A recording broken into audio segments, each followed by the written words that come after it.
Provocação Histórica. Olá, olá, olê, olê, olê, olá. Está começando mais um Provocação Histórica ao vivo pelos canais do Instituto Conhecimento Liberta. Vocês sabem, em todas as plataformas pós-pandêmicas e virtuais de um mundo invariavelmente cheio de guerras. Está começando mais um Provocação Histórica também pelos canais do Edu Moreira em todas as plataformas pós-pandêmicas e virtuais de um mundo não tão admirável assim ou muito admirável a depender do Provocação Histórica e do grande público que fazemos aqui aquilo que é a crítica da divulgação científica e ao mesmo tempo para outras audiências históricas. Vamos curtir, compartilhar, fazer viajar a palavra crítica, portanto, do Provocação Histórica. Até porque, a essa altura, você já sabe, eu sou Olinda Naia Pareto, um professor de História e um historiador num Brasil e num mundo que tem um intenso, violento, virulento passado pela frente. E, senhoras, senhores jovens do Brasil, hoje o Provocação Histórica tem aqui uma grande alegria. Uma das grandes alegrias aqui da minha existência enquanto esse comunicador, apresentador de um programa que já tem quase 4 anos, Provocação Histórica vai fazer 4 anos em janeiro de 2025. Então é uma alegria trazer aqui, perto desses 4 anos, uma figura que eu, enfim, fiquei encantado de conhecer e nunca imaginei em minha vida que fosse conhecê-la. E ela, entre outras coisas e causas, é presidenta do IPEAFRO, uma intelectual pública de mão cheia, norte-americana, mas também brasileira. Foi companheira intelectual e casada durante anos com ele, Abdias Nascimento. Enfim, senhoras e senhores, recebam aqui no palco do Provocação Histórica, até porque estamos aqui no palco dos 80 anos do Teatro Experimental do Negro, criado por Abdias Nascimento nos anos 40. Recebam aqui com muito carinho ela, Elisa Larkin Nascimento. Seja muito bem-vinda ao Provocação Histórica. Que você assiste, inclusive, sempre. Você até comenta lá no... Verdade. Desde os 4 anos. Não sempre, mas quando eu posso, eu conheço desde o início. Sim. Que maravilha. Ó, sempre gostei. Isso que é audiência qualificada, né, Elisa? E aí, como estás? Muito bem aqui em São Paulo, né, de visita, mais uma vez. Com essa chuva alucinante. Coisa que não enche as ruas, parece que tanto, né, como no Rio de Janeiro acontece às vezes. O seu Rio de Janeiro é um mundo à parte, né? É verdade. Não que São Paulo esteja tão bem melhor assim, mas enfim. Né? Mas, Elisa, ó, uma alegria te receber aqui e acho que vale para o nosso grande público dizer o seguinte, né, que estamos diante dos 80 anos, vocês estão vendo uma imagem maravilhosa aqui do Teatro Experimental do Negro e quem está ali atrás, Abdias Nascimento. Estava falando para eles aqui, Abdias, ator, escritor, intelectual público, foi deputado, foi senador, viveu no exterior, enfim, Elisa vai falar tudo e muito mais sobre tudo isso, mas uma alegria estar aqui podendo falar do Teatro Experimental do Negro, mas acho que vale começar começando, né, tipo... para o nosso grande público que ainda não conhece o Abdias, o que seria um absurdo, mas a gente sabe que o Brasil é estruturalmente racista. Quem foi Abdias? Fala para o nosso, assim, em poucas palavras ou em muitas, como você quiser.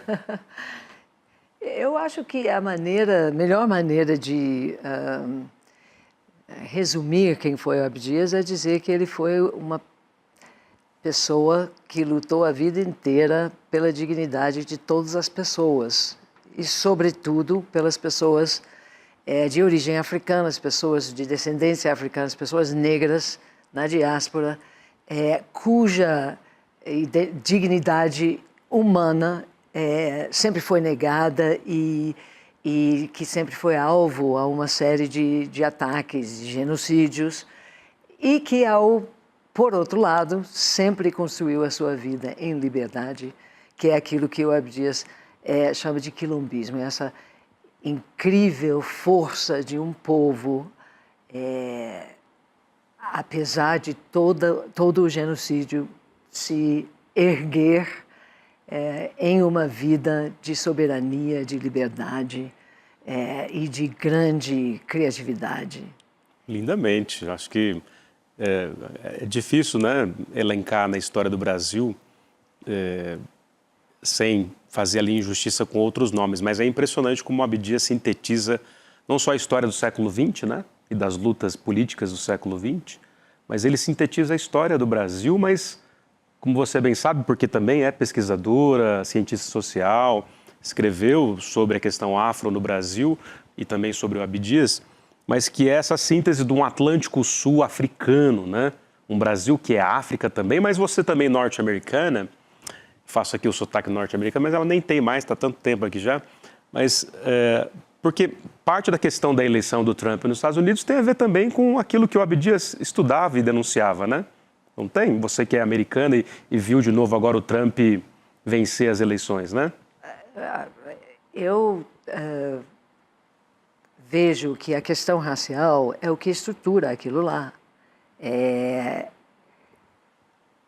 Assim, mais de um século atrás, né, o que possibilitou a continuação da Federação dos Estados Unidos, depois da Guerra Civil, foi um pacto baseado na famosa decisão Plessy versus Ferguson, né, que simplesmente estabeleceu a segregação racial e o racismo como contrapartida da abolição. Não, como contrapartida da capitulação do Sul, dos Estados do Sul, à unificação do país. A derrota dos Então, assim, e desde aquele tempo eles estão tentando impor cada vez mais esse racismo. Então, se você for ver também por outro lado, o Partido Democrata simplesmente abandonou a população trabalhadora toda, né? Não só os trabalhadores brancos, mas... Né? E então essa volta triunfante aquilo para mim, assim, eu nunca me senti parte daquilo, porque sempre identificava uma coisa muito profunda nessa identidade nacional, nessa ideia de que é o americano, né? Até para mim é difícil, eu chego lá e as pessoas falam, porque é América, etc. E eu tenho que dizer, olha só, a América é, né, tudo isso. Eu moro lá naquela outra parte das Américas, entende? Lá do Canadá até os rincões da Terra do Fogo. Mas eles acham que, assim, apesar de ser o país que provavelmente tenha mais poder e influência no restante do mundo, é um povo que menos se interessa, menos se importa com o que está acontecendo no restante do mundo.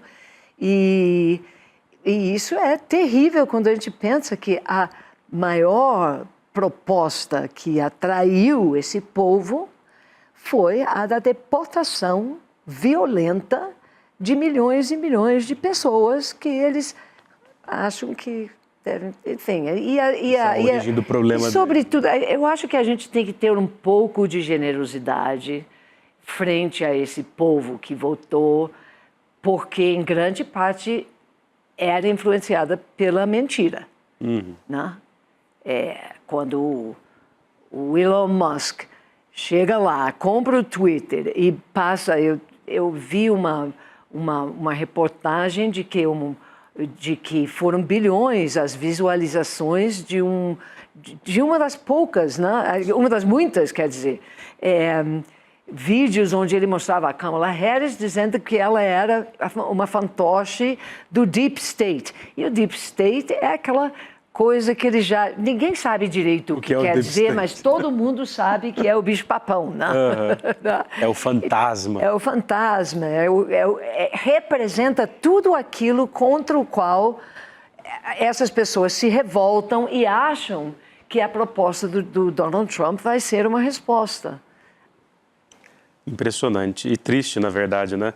Mas, Elisa Larkin, é claro que nessas discussões do que vem primeiro, né, se é a primazia da economia, da política, da sociedade, penso eu que não há nada mais potente em termos de política do que um teatro, né? E estamos aqui hoje para falar dos 80 anos do Teatro Experimental do Negro que o Abdias do Nascimento, lá em 1944, né, fundou. 44, sim. E aí, então vamos lá, vamos falar o que é o Teatro Experimental do Negro e por que ele foi tão fundamental para muitas coisas, entre outras, não só para o protagonismo de artistas negros e negras, né, estava lá Ruth de Souza e companhia, mas para essa dimensão mesmo de crítica ao racismo estrutural brasileiro, né?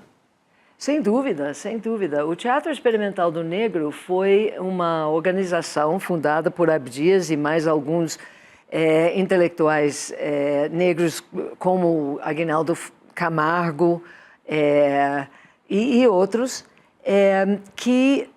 cuja proposta... Eu acho que você que é historiador mais do que ninguém, né? Quando a gente fala de um outro momento histórico, a gente tem que levar em conta, né, as diferenças daquela época. Então, o teatro, naquela época, era o palco da cultura, né?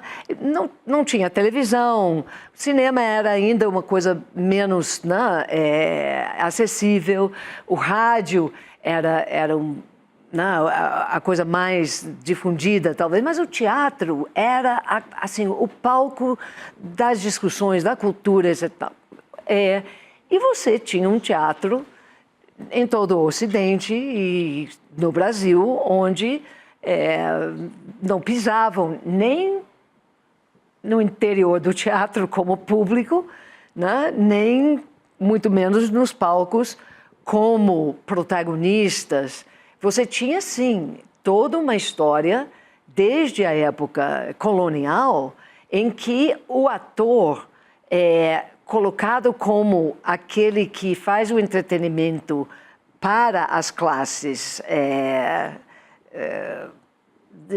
que estão no poder, né? Esse era até o escravizado. Né? Muitos artistas eram escravizados, eram negros, mas não eram reconhecidos como artistas, nem como criadores, né? E em geral, os papéis eram papéis inteiramente baseados em preconceitos, né? Estereotipados. Você tinha aquela mãe preta, você tinha um moleque, né? Engraçado. E aí o Abdias, como muitos outros intelectuais negros, eram pessoas que tinha uma outra proposta, né, muito diferente. E, então, quando ele assiste uma apresentação por uma companhia argentina chamada El Teatro del Pueblo, de Buenos Aires, mas ele estava em Lima, no Peru, uma produção de uma peça chamada O Imperador Jones, que era de um autor norte-americano, que é, assim, vamos dizer, o equivalente norte-americano a um Nelson Rodrigues. Ele é o cara que vai fundar o que se chama e que é o fundador da linguagem do teatro moderno nos Estados Unidos. E esse teatro moderno nos Estados Unidos, então, é fundado sobre o quê? Sobre a questão racial, assim como a nação, né? Como a gente estava dizendo agora. E ele faz uma peça em que o personagem principal e muitos dos outros são negros. E o autor, o Eugene O'Neill, nos Estados Unidos, naquela 1929, estreia com a peça insistindo que o ator tinha que ser um ator preto. Enfim, pelas razões políticas que você se refere quando você diz que o teatro é uma coisa política, né? Mas a produção que o Abdias vai ver em Lima, no Peru, é um ator branco pintado de preto. Ah, fazendo blackface. O blackface, né, que assim, tem duas faces, né? Uma face é aquela coisa inteiramente caricaturística. Racista mesmo. E racista, que, na verdade, tem o seu início lá atrás, na época desses atores escravizados que fazem o entretenimento para o escravocrata, se pintando de branco. Então, tinha a Leda Maria Martins fala sobre isso nas suas histórias do teatro, também no Brasil, né? E aí você tem uma inversão disso quando o o teatro branco vai criar esse blackface para trabalhar com esses estereótipos dantescos e burlescos uma palhaçaria, mas não aquela palhaçaria digna, aquela palhaçaria que é para... Reducionista, né? Isso, exatamente.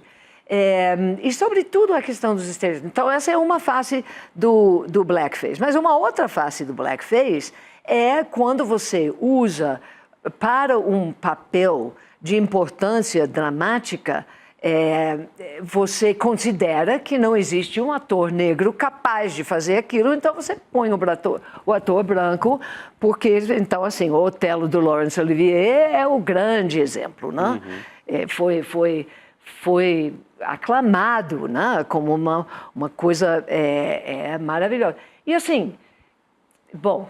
Então, esse blackface, que é a face da exclusão do povo preto como ator criador, como protagonista, esse é o aspecto que vai impactar sobre o Abdias quando ele vê esse teatro de 1940, em Lima, no Peru. Aí, então, na hora ali, porque ele já tinha feito várias outras coisas no sentido da luta contra o racismo, mas aí ele dizia, quando eu voltar para o Brasil, eu vou fundar um teatro negro para lutar contra o racismo.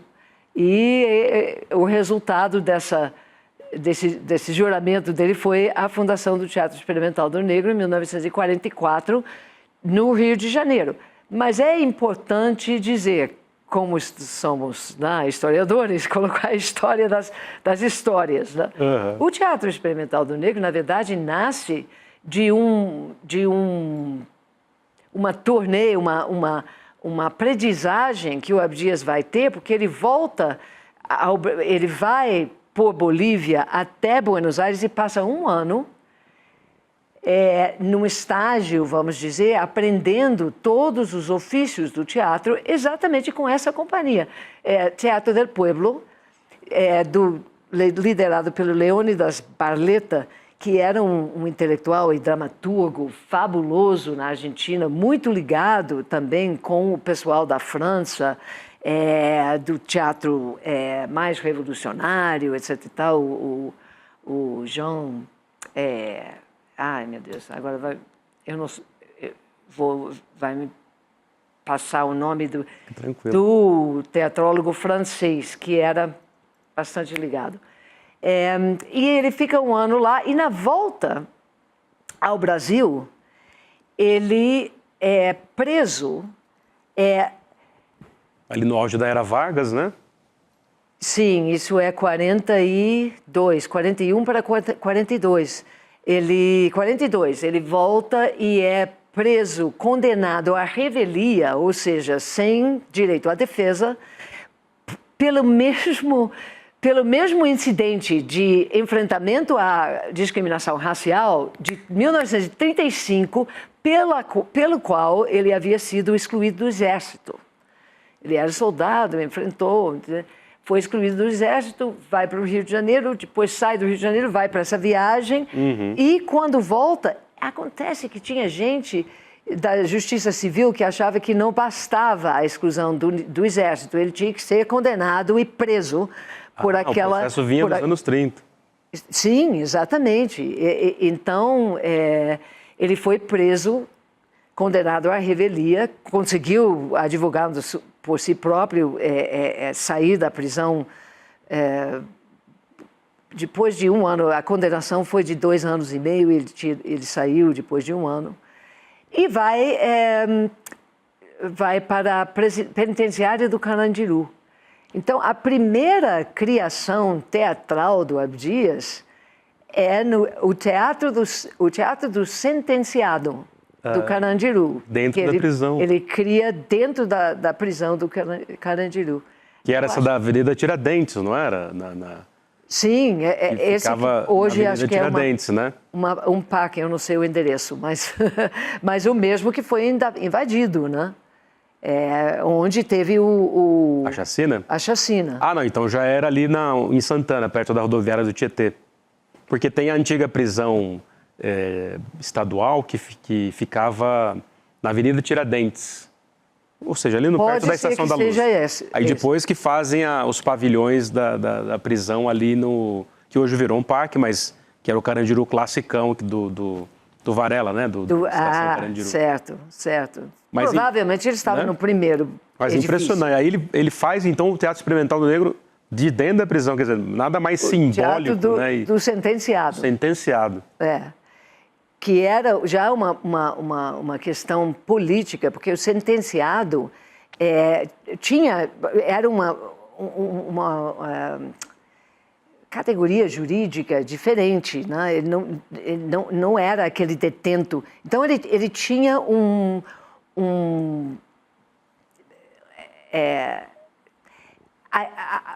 a palavra, o uso do nome Teatro do Sentenciado tinha, em grande parte, uma significação paralela ao que ele faz quando ele usa Teatro Experimental do Negro.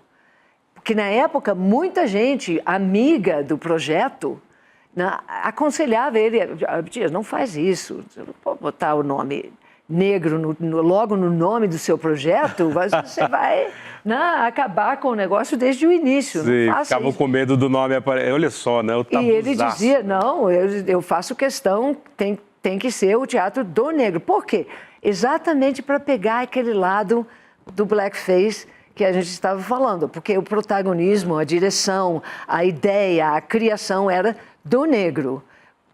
Nunca foi um teatro somente de negros, porque eles tiveram vários colaboradores, mas a decisão, a direção, a conceituação era dos artistas intelectuais negros. Incrível.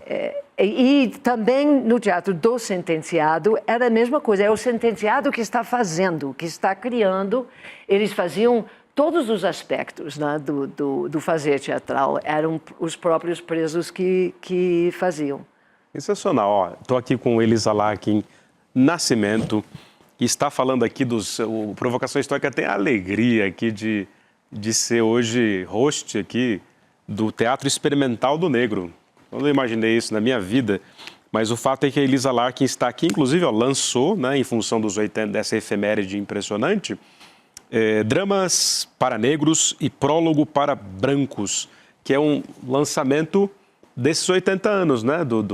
É o seguinte, esse livro é a antologia de peças teatrais do Teatro Experimental do Negro, que foi publicado em 1961, uma edição do Teatro Experimental do Negro, com o apoio do Instituto do Livro, na época, e que reunia as 9 peças e o prólogo para brancos. E no prólogo para brancos, o Abdias se coloca exatamente nessa postura, né? Ele sempre foi uma pessoa ligada à educação, né? Ele estava, assim, várias pessoas comentaram isso sobre a atuação parlamentar dele, que ele estava ali mostrando para o Congresso brasileiro o que significava a população negra, a questão racial, o racismo, e eles, sabe, naquela postura de sempre negar e não, sabe, ele sempre tinha essa ideia de tentar resgatar e comunicar para os outros uma verdade que era silenciada. É um trabalho muito de professor, né? De historiador. Exatamente. Eu me vejo fazendo isso o tempo todo, né? Mas imagina, você carregar essa história e ter que, num congresso dominado pelos brancos latifundiários, o tempo todo, gente, ó, é assim, assim, assim. E assim mesmo, a primeira grande atuação do Teatro Experimental do Negro foi aulas de alfabetização, porque em 1944 eles criam o projeto e o Abdias era jornalista, né? Então eles fazem convocações de várias formas, né? para trazer pessoas para participar. E grande parte das pessoas que apareceram eram semi-analfabetos ou analfabetos. Então você tinha Entre as fotos que eu passei para vocês, tem uma foto belíssima a gente vai colocar. de uma das aulas de alfabetização. Eles trabalhavam naquele início na sede da UNE, a União Nacional de Estudantes, que na época era uma poderosa organização nacional, e na capital do país, Rio de Janeiro, né, tinha uma sede ali na Praia do Flamengo, e eles usavam as salas lá para fazer as primeiras atividades de ensaio, de aula.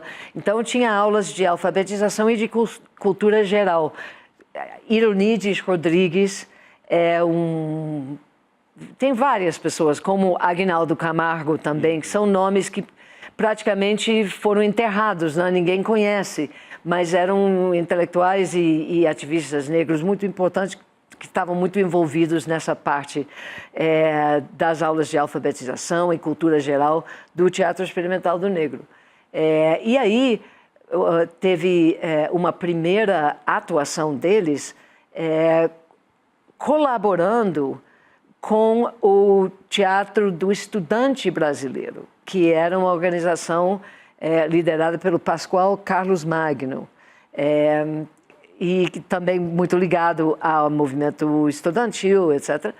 E ele tinha uma peça chamada Palmares, que eu vi outro dia, não lembro quem foi exatamente, mas uma pessoa comentando, né, sobre o filme Ganga Zumba, e dizendo que foi a primeira vez que a esquerda brasileira, né, enalteceu o exemplo de Palmares como uma metáfora, símbolo da luta do povo, etc. Tal. Cara, em 1944, o Pascoal Carlos Magno, o Teatro do Estudante, chama o pessoal do Teatro Experimental do Negro para poder fazer uma peça sobre Palmares, que era da escritora Stella Leonardes, e enfim, então o Teatro Experimental do Negro formou e convocou e organizou o elenco do povo de Palmares para essa peça. Essa foi uma primeira... isso foi em dezembro de 44. E aí mais tarde... Aí eu vou ficar... Desculpe, eu estou falando direto. Tranquilíssima. É para falar mesmo. Essa história é maravilhosa. Aí, então, depois dessa apresentação de Palmares, no início do ano, deve ter sido janeiro ou fevereiro, não sei, pode ter sido... Tudo começa em março, né? Talvez tenha sido... Enfim, o próprio Pascoal Carlos Magno, que era muito ativo na questão do teatro, e isso é no momento, Lindenê, que o Brasil está se organizando para ser uma democracia. Estamos ainda em plena guerra mundial. O Getúlio tinha negociado a participação do lado dos aliados. Ficou adiando até o Roosevelt vir para cá, né? Sim, porque ele estava negociando. Ele queria transferência de tecnologia. A gente falava muito, enchia a boca disso em 1999, 1991, né? Mas ele já estava fazendo isso no início dos anos 40, né? Porque a siderúrgica lá foi em grande parte resultado dessa negociação. Enfim, então, o 1945, em plena guerra, e o Brasil caminhando para se construir como democracia. Eu acho que a Assembleia Nacional Constituinte de 46 provavelmente já estava marcada para acontecer, né? E a reabertura, então, né? O fim da ditadura do Estado Novo. Fim da ditadura e abertura na política e cultural, toda essa efervescência. Então, o Pascoal consegue uma reunião do Getúlio no Palácio do Catete, sede do governo federal, uma reunião com a classe teatral. E lá vai o Abdias junto, né? Ele realmente, o Teatro Experimental do Negro realmente, assim, diferente do que mostram as histórias do teatro moderno do Brasil, o Teatro Experimental do Negro estava plantada muito no meio de todo esse início da fundação daquilo que era e viria a ser, né, o teatro moderno no Brasil, ali no Rio de Janeiro, na capital, com Nelson Rodrigues e todo mundo. Então, lá vai ele junto e ele conta o seguinte, ele contou a história. Tinha várias histórias, você deve ter ouvido todas as histórias desse período. Ele conta o seguinte, que o Pascoal levou várias pessoas, cada um deles falou com o Getúlio, teve sua hora. Pascoal não era o intelectual negro, era? Não. Pascoal Carlos Magno. Não era negro, era branco. E ele, então, arranjou essa reunião e cada um dos teatrólogos que estava ali fez um pequeno pronunciamento, se introduziu. E aí teve uma confraternização e o Getúlio, no meio disso, puxa o Abdias para o lado, diz assim, ô Abdias, eu vi você falando essa história de teatro negro, não entendi isso, que negócio é esse, entendeu? E o Abdias diz assim, olha, eu tentei explicar para o Getúlio o que era o teatro. E no fim daquele conversa, eu acho que ele não entendeu muito, mas ele disse, Abdias, como é que eu posso ajudar? Perguntou assim? Como é que eu posso ajudar? Não entendi nada, mas como é que eu posso ajudar? Aí o Abdias disse, pode me dar o Teatro Municipal, que era, como eu disse, o palco da cultura nacional naquele momento. Na capital federal, o teatro... era um chamariz de todos os chamarizes. Então, me dá o Teatro Municipal para a nossa estreia. E dito e feito. Então, foi marcado um único dia, para fazer tudo. Cenário, ensaio geral, apresentação, tudo. Tinha um dia para... Né?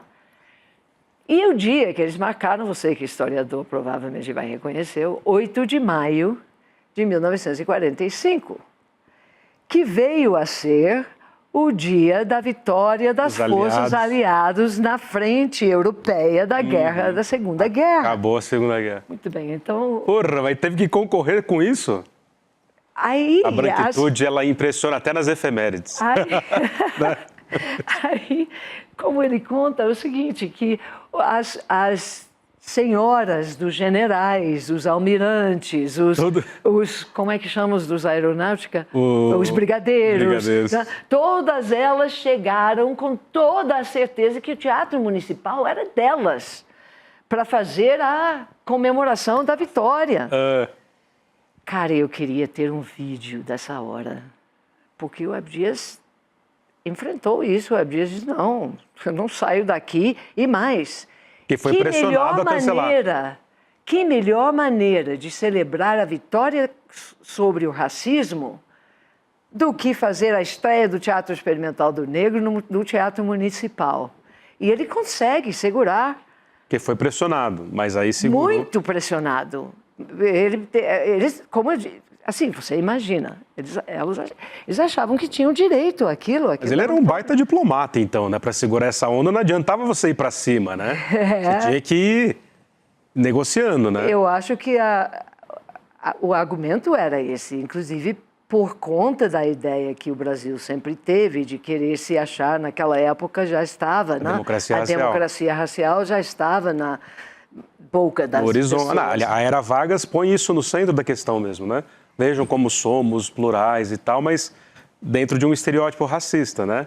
O tipo mulato, né? Que o Capanema fala. Porque, na verdade, assim, nessa época, você ainda está muito perto, ainda está dentro... da abolição. Do momento em que, 1934, a Constituição brasileira inscreve na própria Constituição o conceito, a teoria da eugenia. A nossa educação será uma educação eugenista. É o artigo, eu não esqueço o número do artigo, mas está lá dentro da Constituição. E o que é a eugenia? É aquela ideia do negro como um degenerado, né? Assim como o mais sujo dos sujos, os menos humanos dos humanos, enfim, aquele que está no... E essa ideia prevalecia muito. E, assim, as pessoas... Eu acho que existe uma ideia de que quando o Gilberto Freire publica Casa Grande e Senzala, e de repente todo mundo esquece o racismo, né? E o Brasil, né, vira supera esse passado escravocrata. Né? Mas, na verdade, você tem uma tensão, uma convivência muito forte, e mas, de qualquer maneira, atraía a essa elite, né? Poder se pensar, sobretudo no dia da vitória contra o racismo, né? Imagina. Se pensar, né? Então eu acho que um pouco o argumento foi mesmo esse, né? Que melhor maneira de celebrar, etc, etc. Impressionante. O que eu fico pensando depois, e é engraçado, né? Eu acho que é porque a gente estava sempre tão ocupado, com tanta coisa, tendo que produzir, tendo que, né, atender às urgências e tudo. Mas, assim, eu queria poder perguntar a ele, que eu tenho certeza que não houve, eu não tenho certeza, eu me pergunto, mas eu tenho quase certeza que não houve. Por exemplo, eles podiam ter reivindicado o momento antes do espetáculo para o pessoal se pronunciar. Que eu saiba, não houve isso. Uhum. Né? Então, assim, eu fico pensando sobre essa... desses 38 anos de convivência com Abdias, né? Pois é. Vocês ali tendo que lutar por fazer essa luta toda, né? Juntos, inclusive. A Elisa Larkin do Nascimento, inclusive, tem aqui, ó. Ela doou para a biblioteca do nosso glorioso ICL, fica aqui na nossa sede. Primeiro está aqui, ó, Abdias Nascimento, grandes vultos que honraram o Senado. E no caso do Abdias, muito mais do que isso, né? Honram o Brasil e o mundo. Tem aqui até uma quarta capa do senador Paulo Paim. Elisa Larkin Nascimento. Aí tem aqui Abdias Nascimento Sortilégio, né? Que é uma das... peça também. Aliás, essa foto que está atrás de você é a foto da primeira apresentação dessa peça, Sortilégio, Mistério Negro, na época que foi... Desculpa, por isso que você usa o mote também no seu... Isso aqui é a sua tese, né? Sortilégio da cor você tira da peça, né? Um pouco, né? Exatamente. Na verdade, eu estava escrevendo sobre várias coisas e não sabia que título poderia ser. Porque também, ali, o que eu estou falando é o sortilégio no sentido mesmo da magia, da magia que transforma as coisas, né?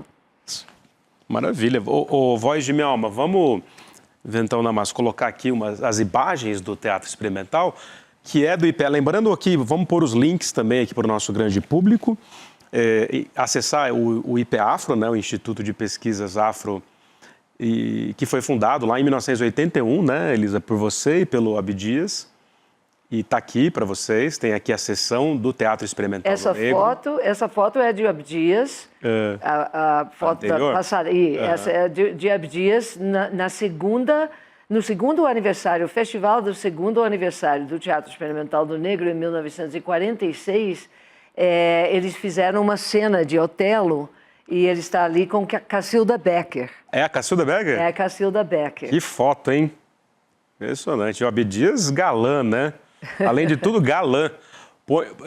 Põe aqui as outras imagens, pode colocar. Isso, olha lá. Aqui é a peça O Imperador Jones, no meio é Aguinaldo Camargo. Né? E essa é a peça de estreia, que foi a peça do dia 8 de maio de 45, no Teatro Municipal. Então essa é uma imagem do dia 8. Ou de talvez um dos ensaios anteriores, talvez não tenha sido... Enfim, não sei. Mas o interessante sobre essa Estava olhando para o retorno, porque eu vi a imagem aqui, ou lá na outra, né, a voz de Mel aqui. Provavelmente vai ter outras fotos da peça O Imperador Jones. Mas o interessante, lembrando essa história de ser no dia da vitória dos aliados, das forças aliadas na Segunda Guerra, então tinha vários soldados americanos, né? No Rio de Janeiro No Rio de Janeiro, você tinha as forças americanos e tudo, e aí vários deles foram para o teatro. Que maravilha! E porque essa peça era conhecida nos Estados Unidos, claro. Numa segunda fase, quando o Paul Robeson, o grande ator, e ativista social também, fez o papel do Brutus Jones. Meu pai, na época, era do exército. Qual é o nome dele? Daniel Larkin.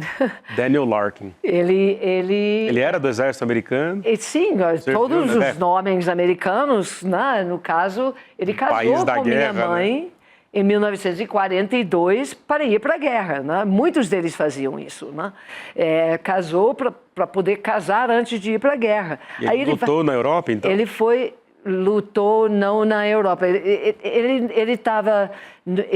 fazia mapas.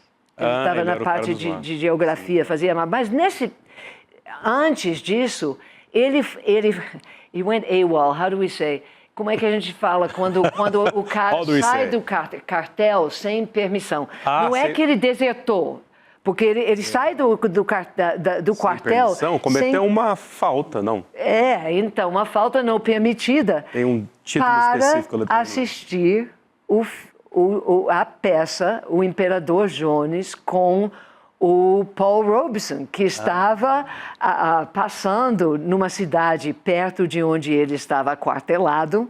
Então, assim, você vê que tinha uma repercussão. Então, esse pessoal do Exército Americano foi ver a peça no Teatro Municipal. E aí, o que acontece? Eles têm a ideia do Paul Robeson, que era aquela figura forte, enorme, enchia o palco e tinha era muito potente. E o Aguinaldo era um cara franzino, pequeno, né? Trabalhador brasileiro, né? Não é mesmo? Então, os tais soldados, né? Aí tem uma crônica que vamos publicar, inclusive, num outro livro sobre o teatro que vai sair no ano que vem.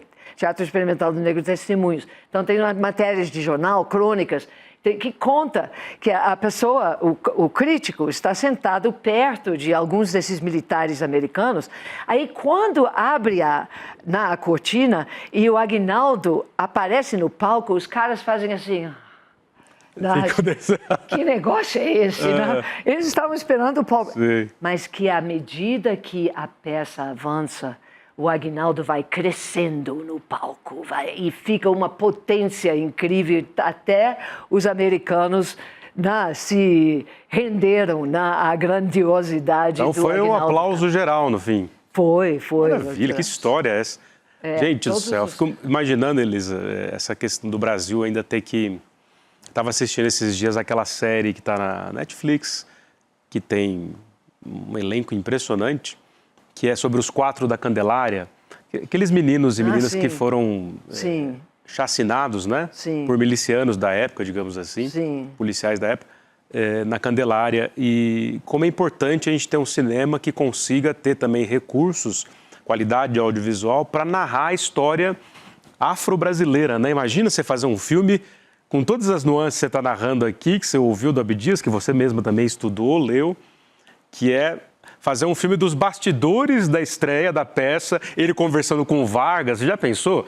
Eu queria até figurar nesse filme de alguma forma, mesmo ali, né, ali como figurante. Daria um filme? Filmaço. Eu fico pensando, eu preciso ganhar dinheiro para poder fazer exatamente esse tipo de filme. Vamos lá, vamos fazer aqui, inclusive, no ICL.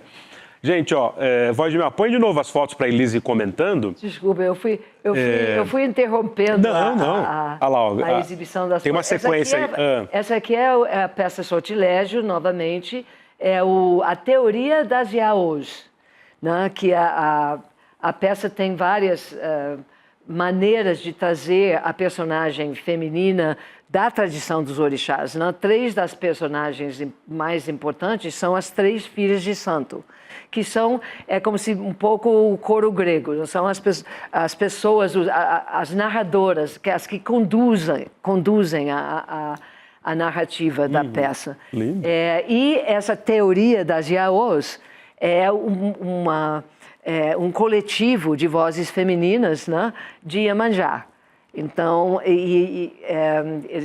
está no meio porque a peça se gira em torno da figura do Emanuel, que é o papel que o Abdias ali está interpretando nessa foto.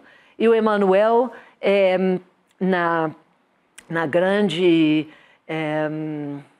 no grande dilema entre os dois polos, né? Que é o verdadeiro amor dele, que é a mulher negra, Efigênia, e a pessoa com quem ele casou, que é uma mulher branca, e toda essa simbologia, né? Que mostra como, assim, enfim,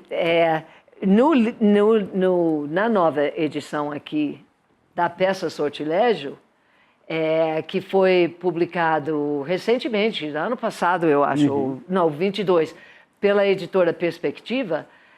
Fecha nela aqui, Voz de Minha Alma. Só temos uma entrevista com o diretor teatral Ângelo Flávio, que produziu, dirigiu essa peça, a primeira estreia da versão definitiva do texto, que é esse que está publicado aqui.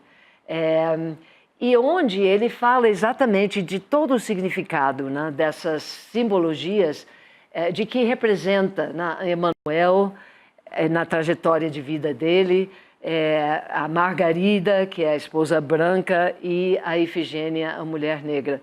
É muito rico, vale a pena dar uma olhada. Tem uma entrevista também com a Léa Garcia, a atriz que perdemos há pouco tempo, e que tivemos agora no Rio de Janeiro, espero que venha para São Paulo também, uma mostra de cinema dos filmes da Léa Garcia. Muito, muito lindo, muito incrível. Foi lá que eu vi o filme Gangazumba. Sensacional. Minha caríssima Elisa Larkin, Nascimento, ou do Nascimento, né, a depender da questão do nome do Abdias também, mas isso fica para os bastidores aqui que vocês vão ver, que eu vou postar também. Mas antes da gente ir para a nossa reta final, senhoras e senhores, jovens do Brasil, não se esqueçam aqui de conhecerem os cursos livres, documentários, séries do Instituto Conhecimento Liberta. Os links estão aqui para vocês. Trazer uma pesquisadora do gabarito da Elisa Larkin Nascimento, que está lá no Rio de Janeiro, coordenando o IPEAFRO desde há muitos anos, levando para frente e olhando com carinho para esse passado de resistência de Abdias e companhia, e dela também, que sempre fez parte desse projeto também, e que está aqui, né, abrilhantando o Provocação Histórica, mas vocês sabem, o Provocação Histórica existe em função do glorioso Instituto Conhecimento Liberta. Vamos curtir, compartilhar, mas vamos também assinar e fazer parte dessa causa. Vocês vão ver aqui documentários maravilhosos, inclusive premiados, como foi o de Cuba agora, vai para Cuba, Eduardo, premiado em Los Angeles como melhor documentário, parabéns para todo o ICL. Tive a alegria de participar também como historiador, dando os meus pitacos sobre Cuba. Enfim, conheçam o Instituto Conhecimento Liberta, apoiem nossa causa e vamos que vamos. Elisa, está chegando a hora de ir, né? Mas, enfim, a gente ainda vai ter aqui outro compromisso, porque eu fui convidado para assistir uma peça que envolve Abdias, envolve Brasil, envolve Boal, né? Essa galera toda se conversava ali. Mas aqui chegou o momento, Jimmy Fallon, Marília Gabriela, Jô Soares Abujanra, desse programa, onde faço 3 questões para você responder sucintamente, olhando para aquela câmera da verdade ali. Lembra? Tem aqui o momento da verdade? Sim, é verdade. Uhum. Vamos lá. Elisa Larkin Nascimento, uma estadunidense brasileira, mas cidadã do mundo que rodou por África. Você acha que a gente vai conseguir barrar a sanha neofascista mundial?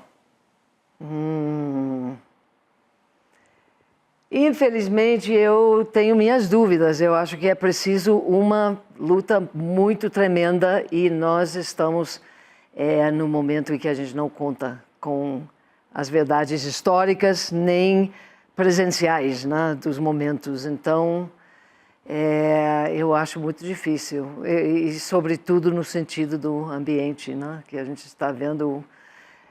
Só esses 4 anos já são absolutamente terríveis, né? Fundamentais na cronologia do nosso destino como planeta. Gostei disso. Como dizia o Cacá Rossetti, repita, só esses 4 anos serão fundamentais na cronologia da sobrevivência do nosso planeta. Isso, né? Bom, Elisa, e o Brasil? O que é o Brasil? O que é o Brasil? O Brasil é um misto de tanta coisa. ao mesmo tempo, uma terra de violência e crueldade, e também é uma terra de amor e de acolhimento e de criatividade. Maravilhoso. Que bem. E um dos amores, se não o grande amor de sua vida intelectual e, digamos assim, né, o namorado, casados durante 38, Abdias Nascimento. Abdias Nascimento é um ser humano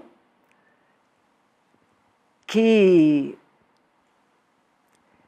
deu sua vida lutando para que todos os seres humanos, sobretudo os negros africanos, tivessem o seu lugar no mundo de direito e de história e eu não quero. A palavra identidade está tão batida, campo minado.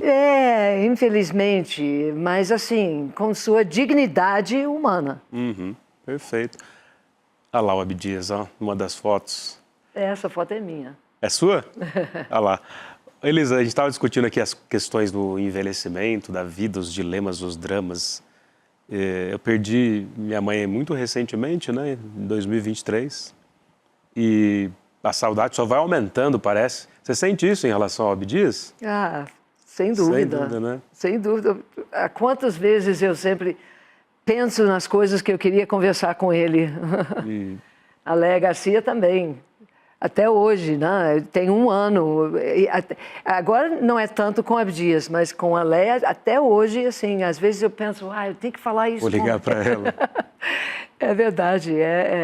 Mas, ao mesmo tempo, estão juntos conosco. E, nesse sentido, eu queria não deixar de dizer que, quando a gente fala do Teatro Experimental do Negro, a gente fala também dos realizadores atuais de teatro negro. Né? Então, Eugênio Lima e o coletivo Legítima Defesa faz a peça que nós vamos assistir mais tarde.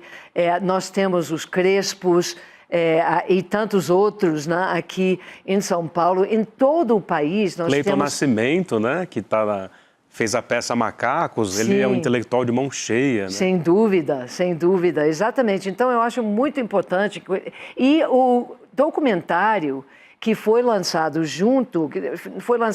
houve uma exibição especial do documentário de Daniel Solar Santiago, um cineasta negro de mão cheia, que fez o Ecos do Teatro Experimental do Negro.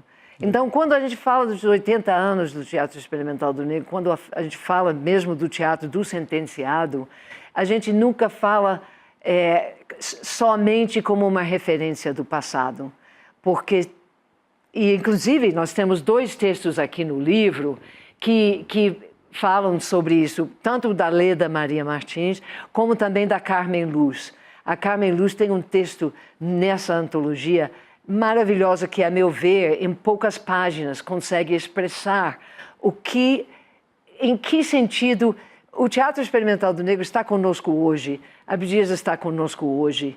Então, eu acho que a saudade é grande, mas a saudade também é alimentada por essa presença muito viva que continua. Muito obrigado. Muito obrigado. Despeças do seu grande público. Sempre uma alegria te receber aqui. Valeu. E saber que você, inclusive, sempre está aqui conosco. Muito obrigada. É sempre um prazer estar aqui. Eu sou do ICL desde o seu início, então me sinto em casa. Muito obrigado. Obrigado, produção. Obrigado, grande público. Esse foi o Provocação Histórica de hoje. Beijo no coração e até a semana que vem. Chegou o momento de dar a notícia que a gente estava tanto tempo esperando para dar. Faz mais de ano que a gente está trabalhando nisso e é muito esforço, muita luta, muito investimento, mas chegou a hora. Dia 28 de novembro, uma quinta-feira, às 8 horas da noite, a gente vai anunciar a nossa pós-graduação ICL, reconhecida pelo MEC, em parceria com a FESP, uma das maiores escolas do país, onde se formaram Florestan Fernandes, Darcy Ribeiro, Sérgio Buarque de Holanda e tantos outros grandes nomes. O curso vai começar em fevereiro, portanto é muito importante vocês estarem nesse encontro do dia 28 de novembro para saberem quem vão ser os professores, quais vão ser as pós-graduações oferecidas e também as condições financeiras, que eu já garanto algumas coisas sobre isso. Primeiro, é um valor quase que simbólico. Quem já é membro do ICL ou de qualquer uma das nossas comunidades vai pagar ainda um valor menor e como a gente faz sempre, a primeira turma vai ter condições que nunca mais vão se repetir para frente. Não percam a chance de fazer parte desse momento histórico do ICL e diria até mais, da educação no Brasil. E 28 de novembro vamos estar junto com a gente, celebrando e se inscrevendo nessa pós-graduação. Um abraço e até lá!